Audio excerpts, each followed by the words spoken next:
Commander Hodgin stood on the bridge of his warship, staring at the stars through the viewing window. He had been patrolling this sector for 3 years now, and nothing interesting ever happened here. The edge of known space was quiet, peaceful, and incredibly boring. His crew called it the graveyard shift, because it felt like watching over the dead. "Commander, we're picking up something strange," said Yuna, his science officer. She was young, barely out of the academy, but she had sharp eyes and a sharper mind. Hodgin trusted her instincts. "What kind of strange?"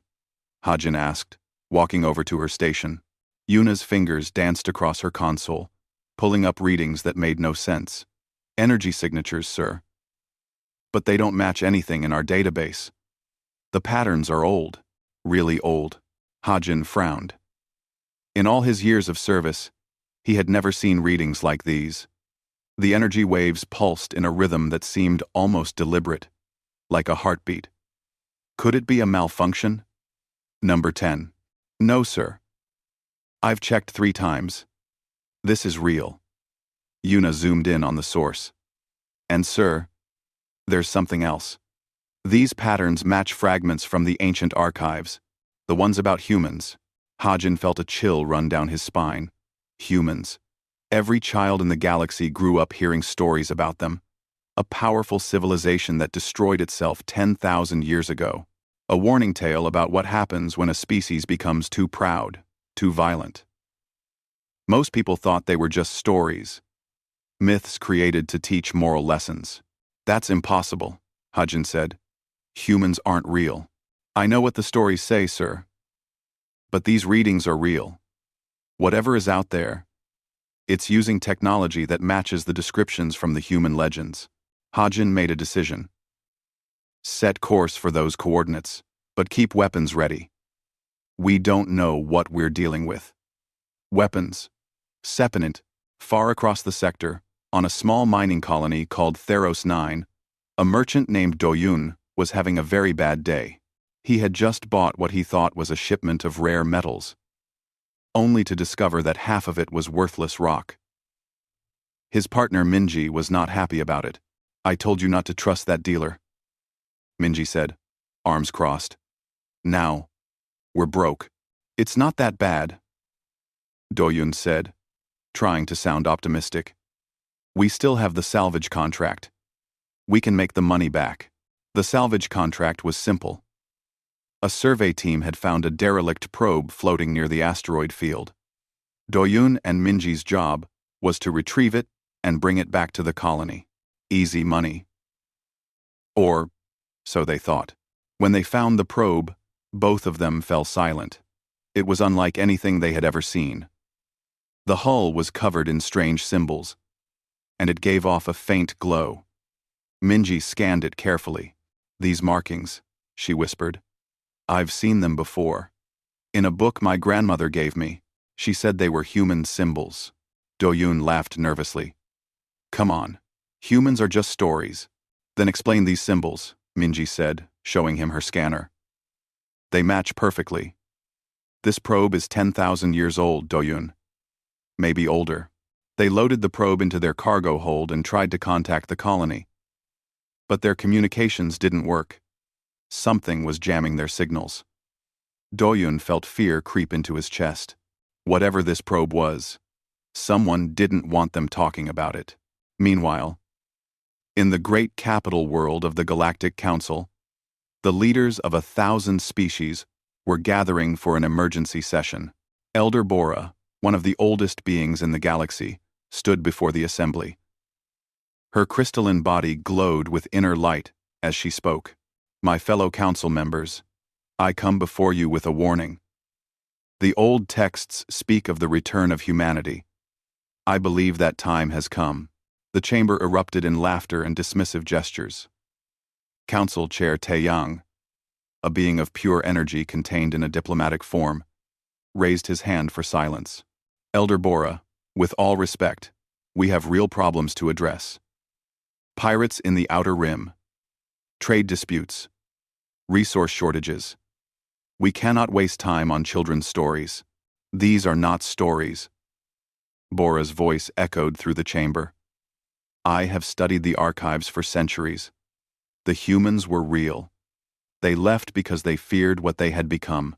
But the texts also speak of their return. Let us say, for a moment, that humans were real, said another council member. They've been gone for 10,000 years. Why would they return now? Bora had no answer for that. She could only feel a deep sense of dread in her ancient heart. The answer came 3 hours later. Every sensor array in council space lit up at once. Every military base went on high alert. Every scientist stopped what they were doing and stared at their screens in disbelief. They appeared at the edge of known space, emerging from nowhere. 300 ships, each one larger than any vessel the Council had ever built. Their hulls were dark, covered in armor that seemed to absorb light. Their weapons were like nothing in the galactic database. And their power signatures made every detection system scream warnings. Commander Hajin watched them appear on his view screen and felt his blood turn to ice. His entire fleet, 20 warships that he thought were powerful, looked like toys compared to these giants. Sir, what do we do? Asked his weapons officer, voice shaking. Hajin couldn't speak. He could only stare at the Armada before him. Ships that moved with perfect coordination. Technology that shouldn't exist. Power that could probably destroy his entire fleet with a single shot. On the Council capital world, Taeyang stood before the viewing screens in shock. Around him, representatives from 1,000 species watched in silence as the impossible became real. Get me every military fleet we have, Taeyang said quietly. And someone find Elder Bora. We need to know everything she knows about humans. Aboard the lead ship of the Armada, a woman sat in the command chair. Her name was Sora, and she had been asleep for a very long time. She looked at the screens showing thousands of alien vessels and habitats and cities. She had expected empty space. She had expected silence.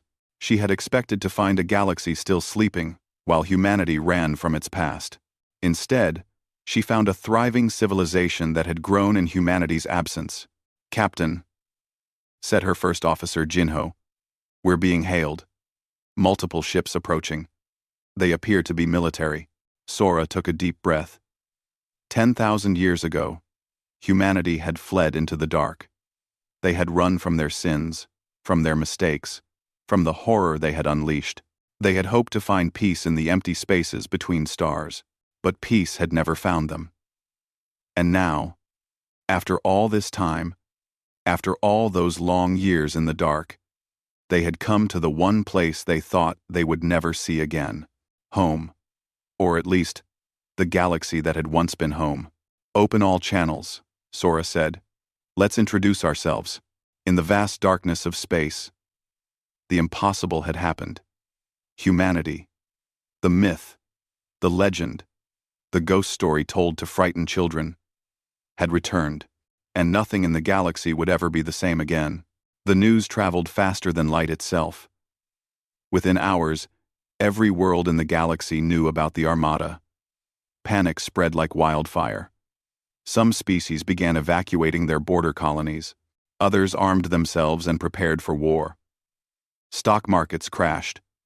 Religious leaders declared the end times. Parents held their children close and whispered old prayers. Commander Hajin had never felt so small in his life.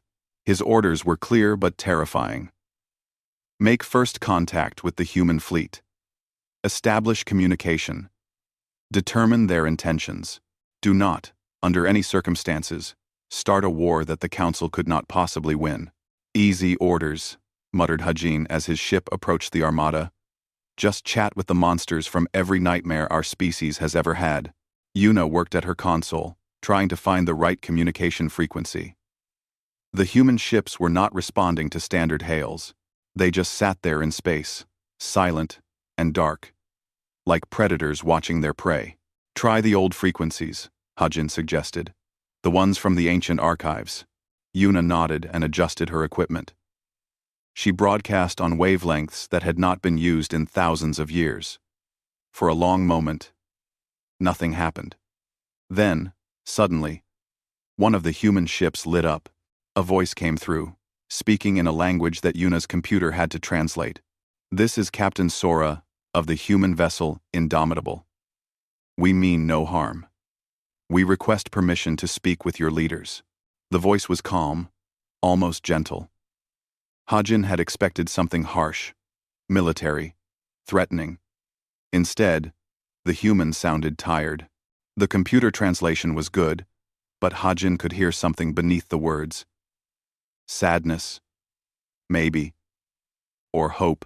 "This is Commander Hajin of the Galactic Council Defense Fleet. We will escort you to a neutral meeting location. Please follow our course and maintain distance." "Understood, Commander. We will follow." The journey to the meeting station took 2 days. During that time, Hajin learned more about the humans than he ever wanted to know. Their ships were old, ancient, even by human standards. They had been traveling for generations. Entire lifetimes had passed aboard those vessels. The crew had been sleeping in special chambers, waking only when needed, aging slowly while the universe moved on without them. On the diplomatic station, Ambassador Hyrie prepared for the most important meeting of her life. She had spent her entire career studying ancient civilizations. She had written books about the human legends. She had given lectures arguing that humans might have been real. And now, impossibly, she was about to meet them. Her aide Wujin was less excited. What if they're hostile? What if they came here to conquer us? Then we're already conquered, Hyrie said simply. "Did you see their fleet? We have no choice but to talk. Besides, if they wanted to attack, they could have done it already." The meeting room was designed to be neutral, comfortable for many different species. When Captain Sora entered, Hyrie felt her breath catch. The human looked ordinary.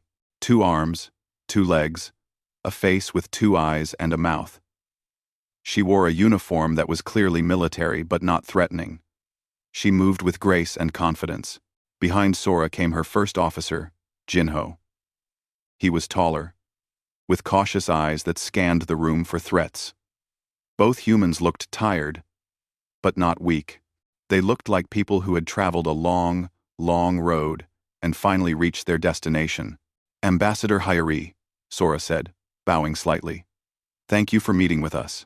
"Captain Sora," Hyrie replied, returning the bow. "Welcome. Though I must admit, we did not expect you. We thought your people were extinct." Sora smiled sadly. "We thought we might be too. The galaxy changed while we were gone.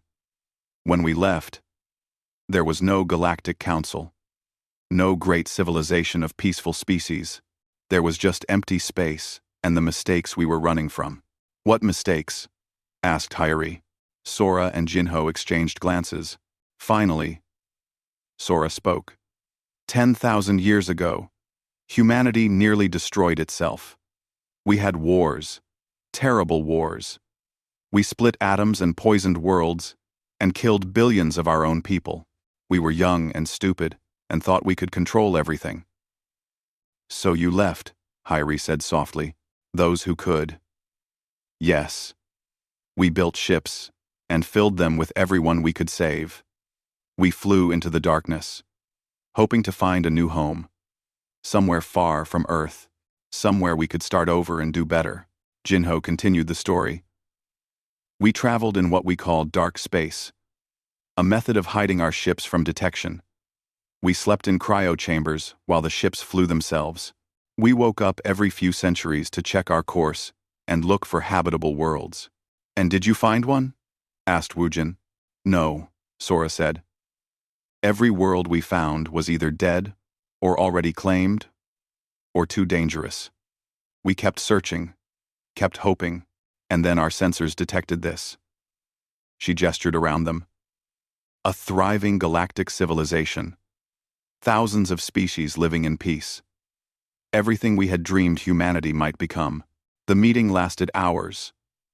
Sora explained that humanity had changed during their long exile.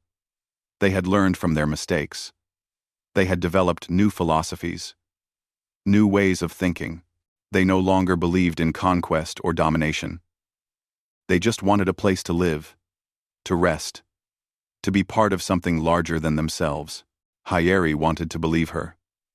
But she had to ask the hard question. Your ships are weapons, Captain. Very powerful weapons. How can we trust that you will not use them against us? You can't, Sora admitted. Trust must be earned. We understand that. We are willing to share our technology, our knowledge, our culture. We will prove ourselves through actions, not words. While the diplomats talked, Doyun and Minji were having their own adventure. They had managed to decode part of the ancient probe's message. What they found made their blood run cold. The probe was a warning beacon. It had been traveling through space for thousands of years, following a trail. The message was in old human language, which Minji's computer could barely translate. But certain words came through clearly. Words like danger and pursuit. We need to tell someone about this, Doyun said. Tell them what? That we found a scary message? They're busy with the Armada. This is important, Minji. Look at these coordinates. Doyun pointed at the data. This probe was tracking something. Something that was following the human fleet. Before they could decide what to do, their ship's alarms went off. Another vessel was approaching. Not human. Not council. Something else entirely. The ship was wrong. That was the only way to describe it. Its shape hurt to look at, like it existed in too many dimensions at once. Its hull seemed to shimmer and fade, as if it could not decide whether to be solid or not. And when Minji scanned it, her equipment went haywire. What is that thing? Doyun whispered. I don't know. But it's heading toward the council station, toward the meeting. Doyun made a decision. He opened every communication channel he had and broadcast a warning. This is merchant vessel Lucky Star to all ships. Unknown hostile approaching council station. I repeat. Unknown hostile approaching. On the station, alarms blared. Security forces scrambled. The diplomatic meeting was interrupted by urgent warnings. Sora's face went pale. No, she whispered. Not yet. We just arrived. How did they find us so fast? Who found you? Demanded Hyeri. Jinho pulled up a display on his portable computer. It showed an image that made every being in the room feel instinctive fear. A ship that looked like a wound in space itself. We call them the Veil Breakers, Sora said quietly. And they are the real reason we came back to this galaxy. Not because we wanted to come home, but because we had nowhere left to run. They have been hunting us for 10,000 years. And now, they have found us. Which means, they have found you. The room fell silent. Outside, through the station's windows, they could see the impossible ship approaching. Reality itself seemed to bend around it. And in that moment, everyone understood the terrible truth. Humanity had not returned to conquer. They had returned as refugees, fleeing from something far worse than anyone had imagined. And that something had followed them here. The creature that emerged from the impossible ship was something that should not exist. It had a shape, but that shape kept changing. Sometimes it looked almost solid, with limbs and a body. Other times it seemed to be made of shadows and light that twisted in ways that hurt the eyes. Looking at it too long made people feel sick and dizzy. Captain Sora recognized it immediately. Get everyone away from the windows, she ordered. Don't look directly at it. It feeds on observation. Security forces on the station moved quickly, evacuating civilians and sealing blast doors. Commander Hajin's fleet formed a protective ring around the station, though he had no idea if his weapons would work against this thing. The Veilbreaker did not attack. It simply existed, floating in space like a cancer on reality itself. Then it spoke, not through radio or communication systems, but directly into the minds of everyone nearby. Found you, it said. The voice was like nails on glass, like screaming wind, like the last breath of dying stars. Run again. We will follow. Always follow. Then it vanished. Not destroyed. Just gone. As if it had never been there. But everyone knew the truth. It was a scout. It had found them, marked them, and now it would return with others. In the council chambers, chaos erupted. Representatives from hundreds of species demanded answers. Many blamed humanity for bringing this disaster to their doorstep. Fleet Admiral Junho of the Terrellan Dominion was the loudest voice. "They brought monsters to our galaxy," he shouted, his scales turning dark with anger. "We should force them to leave immediately. Send them away before more of those things arrive." His second officer, Nari, stood quietly behind him, but her eyes showed doubt. She had studied the recordings of the Veil Breaker. If creatures like that were hunting humanity, where could they possibly go? Elder Bora spoke up, her crystalline voice cutting through the noise. "Running will not help. Did you not see what that being was? It exists partially outside our dimension. It can track prey across the galaxy. If it has marked this location, leaving will not save us." "Then what do you suggest?" demanded Junho. "I suggest we listen to the only people who have survived these creatures for 10,000 years, Bora said, gesturing to where Sora and Jinho stood. Sora stepped forward. She looked exhausted but determined. "The Veil Breakers are not from our universe. 10,000 years ago, humanity was experimenting with quantum physics. We were trying to create unlimited energy by tapping into other dimensions. We succeeded. We opened a door to another place. And they came through," Hyeri said quietly. "Not at first," Jinho continued. "At first, we just felt them watching us. Strange dreams, equipment malfunctions, people reporting seeing things that couldn't exist. We thought it was just side effects of the experiments. We were wrong." Sora's voice became heavy with old pain. "They came through slowly at first, one or two at a time. They would appear in cities, in ships, in homes. Wherever they appeared, everything died. Not just people. Plants, animals, even bacteria. They consumed all life, drained it completely. And each time they fed, they grew stronger. By the time we understood what we had done, Earth was dying," Jinho said. "Billions dead. The sky turning black as they tore holes in our atmosphere. We tried fighting them with nuclear weapons, with biological weapons, with everything we had. Nothing worked. You cannot kill something that is not truly alive. So we ran," Sora said simply. "We built ships as fast as we could and filled them with survivors. We flew into deep space, using dark space technology to hide our trail. We thought if we could get far enough away, they would stop following us. But they didn't," said Yuna, who had been listening carefully. "No. They followed. They are patient, you see. They do not need to eat constantly. They can sleep for centuries between feedings. But they never forget. They never stop hunting.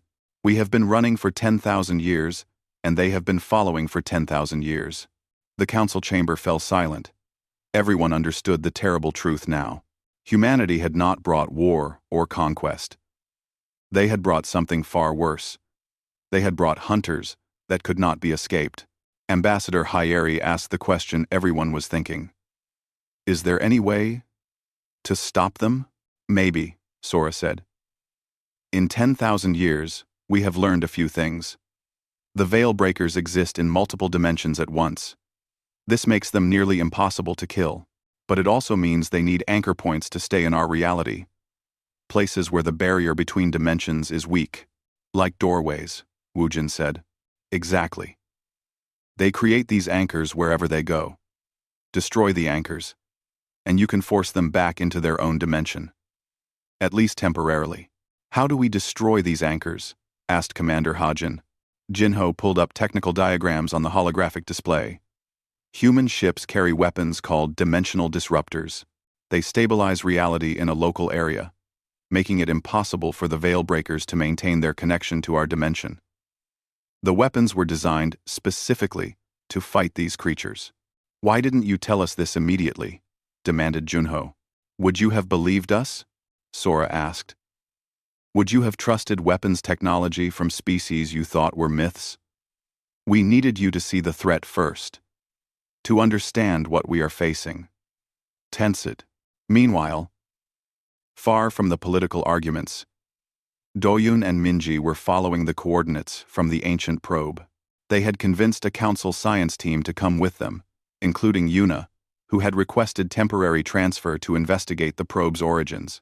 What they found made everyone wish they had stayed home. The star system was dead. Not just lifeless, but dead in a way that seemed impossible. The planets were there, but they were empty husks. The atmospheres were gone. The oceans had vanished. Even the rocks looked wrong, as if something had drained the energy from the atoms themselves. "This is recent," Yuna said, checking her readings. "Maybe 30 or 40 years ago. Whatever did this is still active. In orbit around the dead sun, they found the anchor point. It looked like a massive crystal structure, but crystals that bent light in impossible ways. They pulsed with dark energy. And just looking at them made people feel cold and afraid. There," Minji pointed. "That's what the probe was tracking. That's what followed the humans." Doyun recorded everything. "We need to get this information back to the council immediately. They need to understand what they are facing." But before they could leave, more veil breakers appeared. Not just one this time. 5 of them, emerging from the anchor point like nightmares becoming real. The science ship tried to run, but one of the creatures reached out with something that might have been a hand, or might have been a tentacle, or might have been pure darkness. The ship's shields collapsed instantly. Systems failed. Life support flickered. Yuna worked frantically at her console, trying to send their data before they died. Come on," she whispered, fingers flying across the controls. At the last second, human ships arrived. 3 of them, smaller vessels that had been patrolling nearby. They opened fire with their dimensional disruptors, and the veil breakers recoiled. The weapons actually hurt them, forcing them to retreat back toward their anchor point. "Science vessel, this is human patrol ship Defender," came a voice. "We are tractoring you out of the danger zone. Hold tight."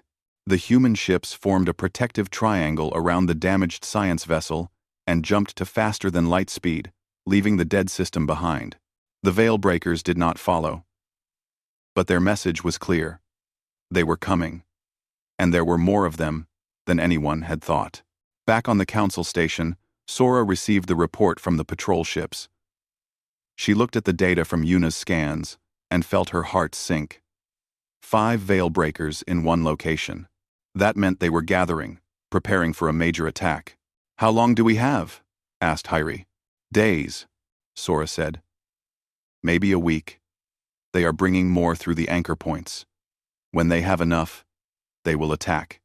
And they will not stop until they have consumed everything." Elder Bora placed a crystalline hand on the holographic display showing the dead system. "Then we must prepare. All of us. Together." Fleet Admiral Junho had been watching and listening quietly. He had seen the recordings of the human ships saving the science vessel. He had seen beings that his weapons could not touch flee from human technology. His pride was damaged, but he was not a fool. "What do you need from us?" he asked Sora. "Everything," she replied. "Your ships, your soldiers, your scientists. We need to adapt our disruptor technology to work with your vessels. We need to train your crews in fighting tactics that work against these creatures. And we need to find and destroy every anchor point in this galaxy before the veil breakers can bring through their main force." "And if we fail?" asked Junho. Sora looked him directly in the eyes. "Then every living thing in this galaxy dies. Slowly, painfully, completely. The veil breakers do not take prisoners. They do not negotiate. They only consume. This is the war humanity has been fighting alone for 10,000 years. Now, it is everyone's war."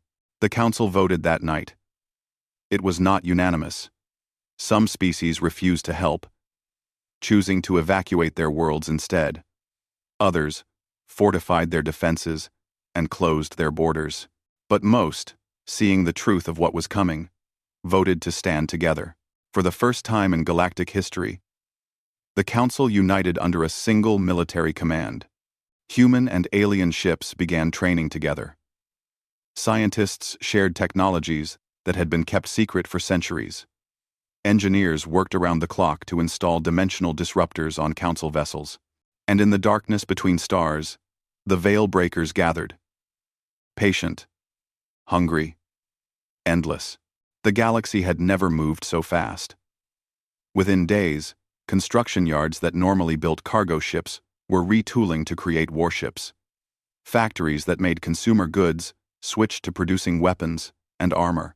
Schools became training centers where human veterans taught alien soldiers how to fight enemies that defied natural law.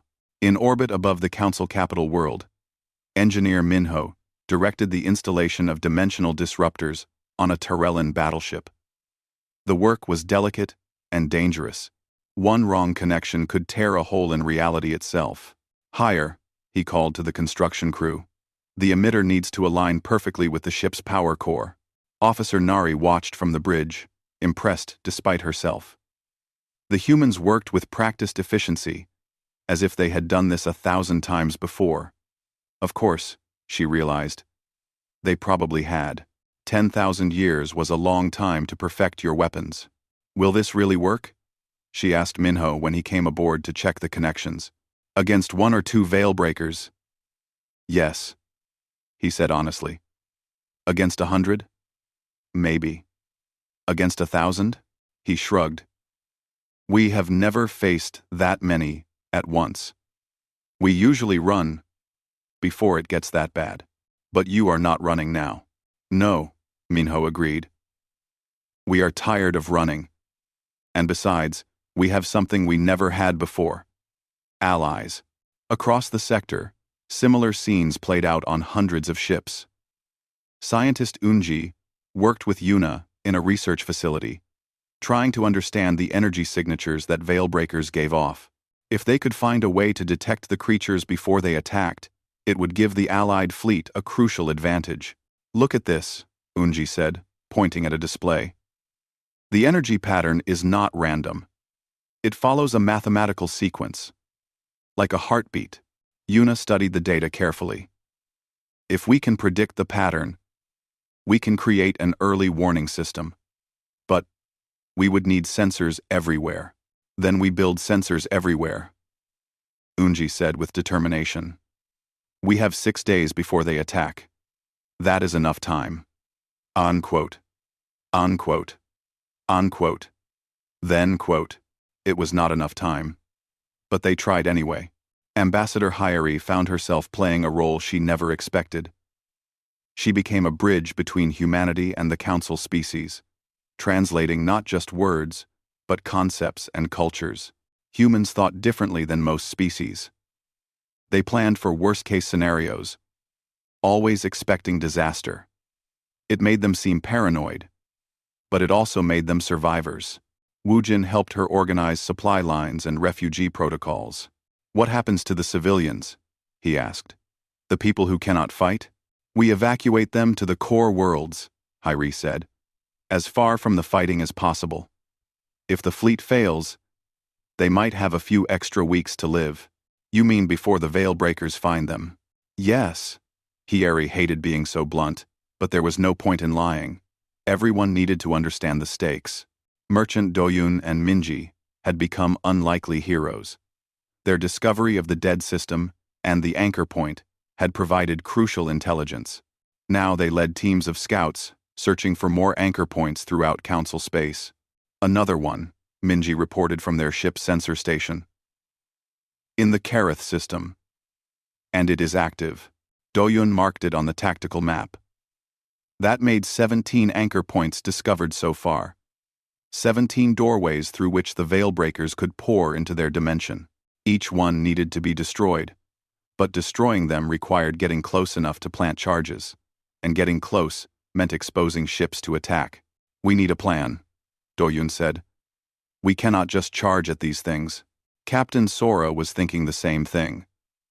She stood in the command center of the new combined fleet, studying the tactical displays with Commander Hajin and Fleet Admiral Junho. The three of them had formed an unlikely partnership, bound together by necessity. The enemy is gathering here. Sora pointed to a region of space near the Thanix Nebula. Our scouts have detected at least 30 veil breakers and counting. That is the largest concentration we have ever seen. Why there? The nebula provides cover, Junho realized. Dense particle fields interfere with sensors. They can hide their numbers from us. And build up their forces for a major attack, Sora agreed.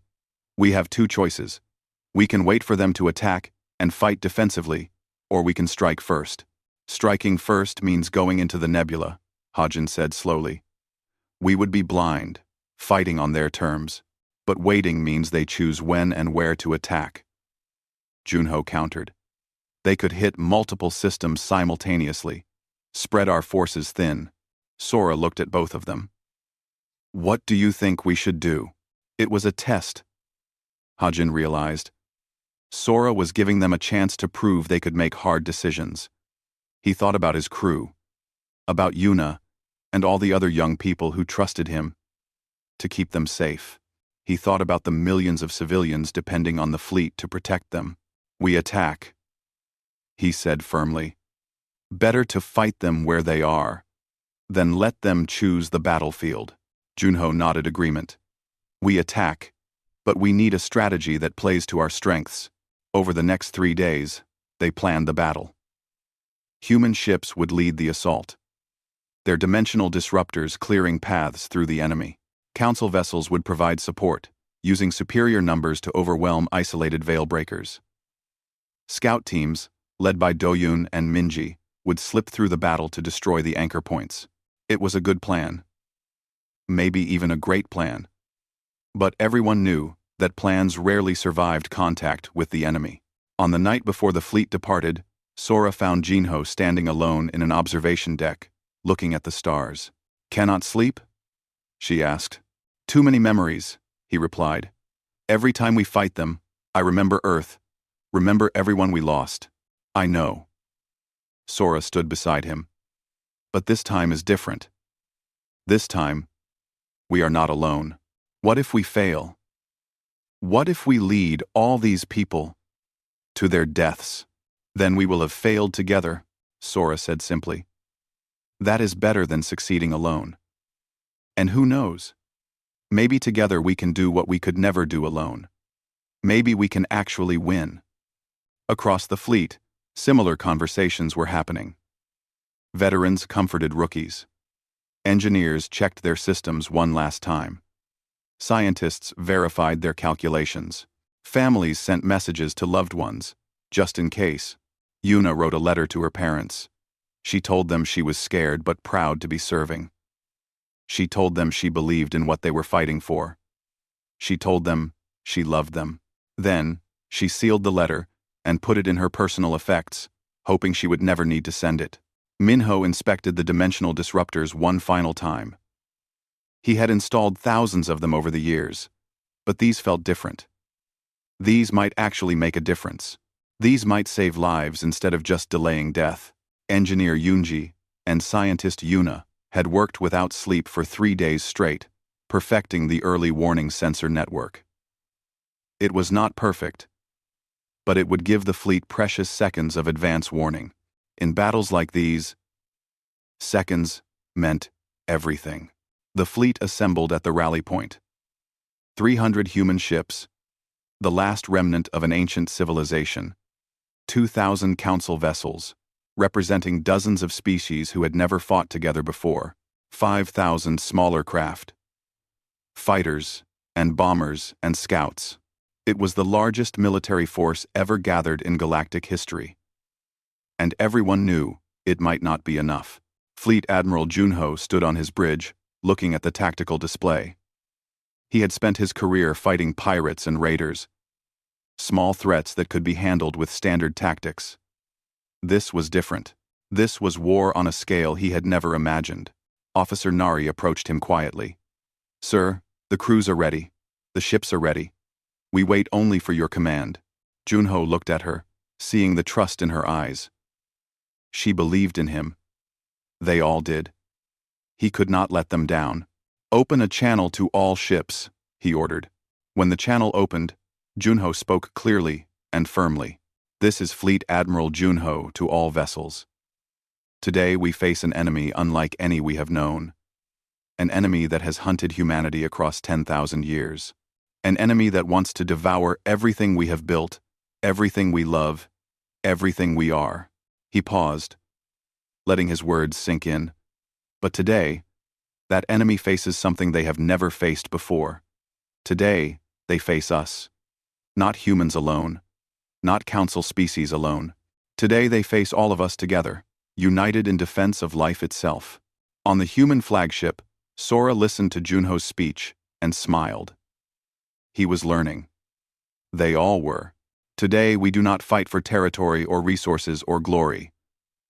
Junho continued. We fight because if we do not, everything ends. We fight because our children deserve a future. We fight because together, we are stronger than anything the darkness can throw at us. His voice rose, filled with passion. To all ships, form up and prepare for jump. We go to the Thanix Nebula. We go to face the storm, and we will show these creatures that the galaxy is not theirs to consume. This is our home, and we will defend it to our last breath. The fleet jumped as one, thousands of ships disappearing into faster-than-light travel. Behind them, they left families and homes and hopes. Ahead of them lay the nebula, the enemy, and a battle that would decide the fate of the galaxy. In the Thanix Nebula, the Veilbreakers felt the fleet approaching. They did not fear. They did not worry. They had consumed thousands of worlds over eons. This would be no different, but they were wrong. For the first time in their existence, they were about to face prey that would fight back with teeth of their own. The Thanix Nebula was beautiful and deadly. Clouds of purple and gold gas swirled through space, lit by young stars burning bright and hot. But within that beauty lurked something ancient and hungry. The Allied fleet dropped out of faster-than-light travel at the nebula's edge. Commander Hajin stood on his bridge, watching the sensor readings carefully. The nebula interfered with long-range scans, just as they had expected. Somewhere in those clouds, the enemy was waiting. "All ships, spread out in attack formation," ordered Fleet Admiral Junho. "Human vessels take point. Council ships provide support and flanking positions." Captain Sora felt the familiar weight of command settle on her shoulders. She had fought this enemy more times than she could count, but never with allies. Never with hope. "Helm, take us in," she ordered. "Weapons. Charge the dimensional disruptors. Set them to maximum range." The Indomitable led the human fleet into the nebula. Behind them came 2,000 council ships, crews tense and ready. This was it. Everything they had prepared for came down to this moment. The first attack came without warning. A Veilbreaker materialized directly in front of a council cruiser, its form flickering between dimensions. The cruiser's shields collapsed instantly. The hull began to crack as reality itself bent around the creature. "Fire!" shouted Sora. The Indomitable's dimensional disruptors fired, beams of stabilized reality lancing through space. Where they struck the Veilbreaker, the creature became solid, truly present in their dimension. And solid meant it could be hurt. A dozen council ships opened fire with conventional weapons. Energy beams and missiles struck the creature, tearing chunks from its now vulnerable form. The Veilbreaker screamed, a sound that resonated through multiple dimensions, and tried to flee back into its own realm, but the disruptors held it in place. The creature thrashed and fought, but more ships joined the attack. Finally, it dissolved into nothing, truly destroyed for the first time in its eternal existence. "We can hurt them," Yuna shouted from her sensor station. "The disruptors work." Her celebration was cut short as 20 more veil-breakers appeared, then 50, then 100. The nebula was full of them, and now they all attacked at once. The battle became chaos. Ships fired in every direction, trying to stabilize reality long enough to destroy the flickering horrors. The dimensional disruptors worked, but each one could only affect a small area. There were too many enemies, and not enough disruptors. "We need to fall back," shouted Hajin as his ship took heavy damage. "Regroup and try a different approach." "No," Sora replied. "If we retreat now, they will hunt us down. We must push forward. All ships, focus fire. Take them down one at a time." It was working, but slowly. For every veil-breaker they destroyed, it seemed like 2 more appeared. The Allied fleet was being overwhelmed by sheer numbers. Officer Nari watched from her position on Junho's bridge as ships began to fall. A human destroyer, its hull torn open by dimensional stress. A council frigate, consumed completely by a feeding veil-breaker. A fighter wing, scattered and destroyed as reality warped around them. "Sir, we are losing too many ships," she reported to Junho. "We need to do something different." Junho looked at the tactical display, his tactical mind racing through options. Then, he saw it. The anchor points. They were all connected, forming a network through the nebula. If they could destroy the main anchor, the others might collapse. "All scout teams," he broadcast. "Locate the central anchor point. All other ships, defensive formation. Protect the scouts at all costs." Doyun heard the order and exchanged glances with Minji. "That means us," he said. "I know," she replied, already plotting a course. "Let us go hunting." Their small ship, along with a dozen others, broke away from the main fleet and dove deeper into the nebula. Behind them, the battle raged on. Ships exploded. Crews died. But the fleet held the line, buying the scouts precious time. Engineer Minho worked frantically in the Indomitable's engine room. The dimensional disruptors were overheating from constant use. "I need more power," he shouted to his crew. "Divert everything from non-essential systems. Everything is essential right now," one of his engineers replied. "Then make a choice," Minho snapped. They chose weapons. They could always put on spacesuits if the air ran out. Scientist Unji and Yuna had linked their sensor systems together, creating a network that could track veil breakers more effectively. "There," Yunji pointed. Concentration of energy readings, deep in the nebula. "That must be the main anchor." Yuna relayed the coordinates to Doyun's scout team. "It is heavily guarded. 20, maybe 30 veil breakers surrounding it." "Wonderful," muttered Doyun. But they had no choice. The scout ships pushed forward, using the nebula's interference to hide their approach. When they finally saw the anchor, it took their breath away. The thing was massive, bigger than a space station. It looked like a crystal mountain floating in space, but the crystals were wrong. Twisted, existing in angles that should not exist.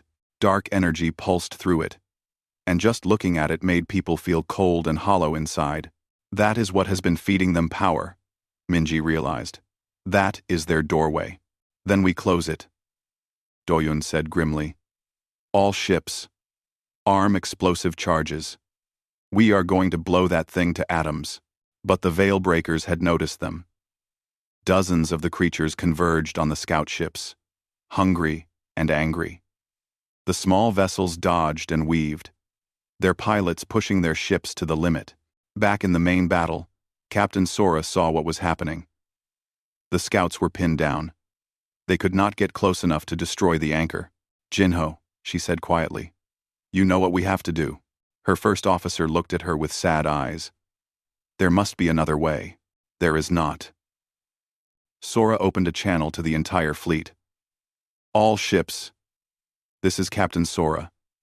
We are going to ram the anchor point.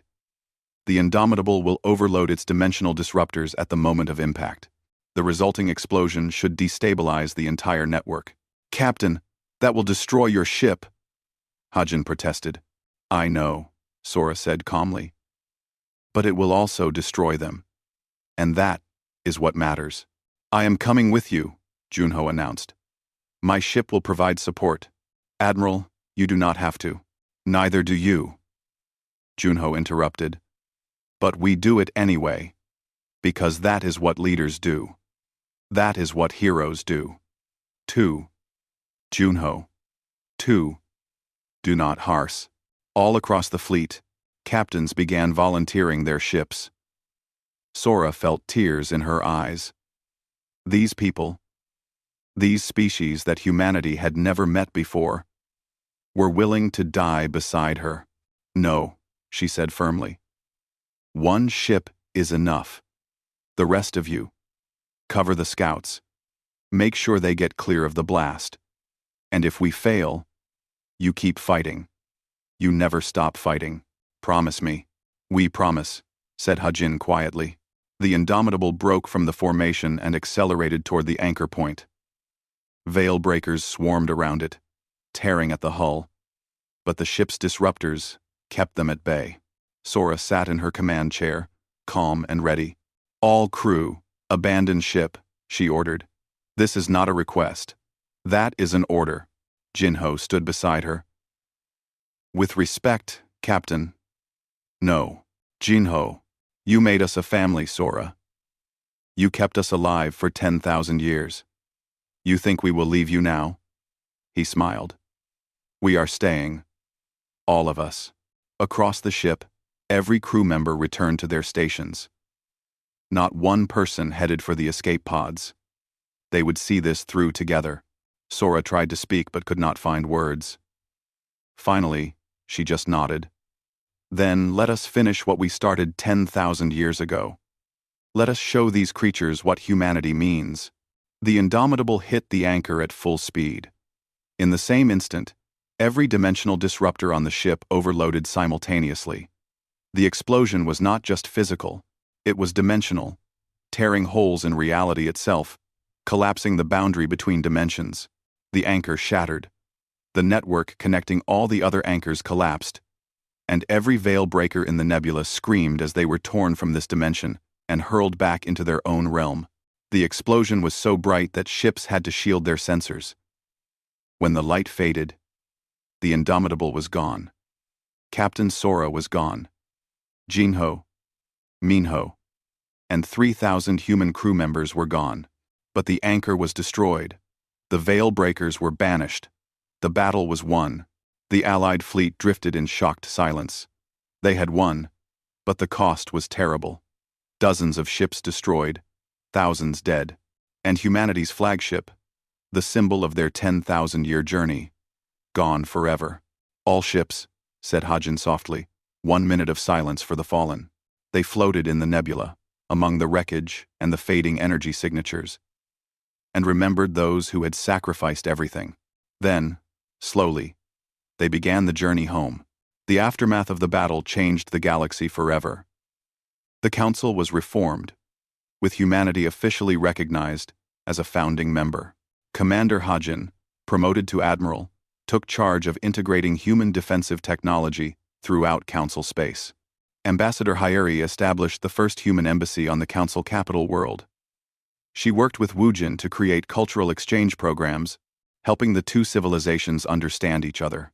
Do-Yun and Minji started a salvage and recovery company. They helped retrieve bodies from the battlefield, giving both humans and aliens proper burials. They also recovered technology, helping both sides learn from each other. Engineer Yunji and scientist Yuna opened a research institute dedicated to understanding dimensional physics. Their goal was to ensure the veil breakers could never return. They also studied ways to improve the dimensional disruptors, making them more efficient and effective. Officer Nari, promoted to captain, took command of a joint human council patrol fleet. She worked with both species, building trust and friendship through shared service. Fleet Admiral Junho supervised her efforts, proud of how far his people had come. Elder Bora updated the archives, recording the truth about humanity. They were not myths or monsters. They were survivors who became guardians. They brought danger with them, yes, but they also brought the means to fight it. And when the moment came, they gave everything to protect people they had just met. On the planet New Haven, offered by the Council as humanity's new home, children played in parks and schools. Human and alien children, learning together, growing together, building a future together. Above the planet, a memorial station floated in orbit. On it was inscribed the names of every person who died in the Battle of Thanix Nebula. At the top of the list, in large letters, were the words, Captain Sora and the crew of the Indomitable. They thought humanity was a myth. They were wrong. Every year, on the anniversary of the battle, ships from across the galaxy came to the memorial. Veterans told stories to young people who had never known war. Families remembered loved ones lost, and everyone gave thanks for the sacrifice that saved them all. In the darkness beyond known space, sensor stations watched constantly for any sign of the Veilbreaker's return. They were run by joint human council crews. People from different worlds working side by side, united by shared purpose. The age of isolation had ended. The age of running had ended. The age of fear had ended. The age of unity had begun. And it began because one species refused to give up, refused to surrender, refused to let anyone else face the darkness alone. They thought humanity was a myth. But humanity was real. And humanity stood when it mattered most.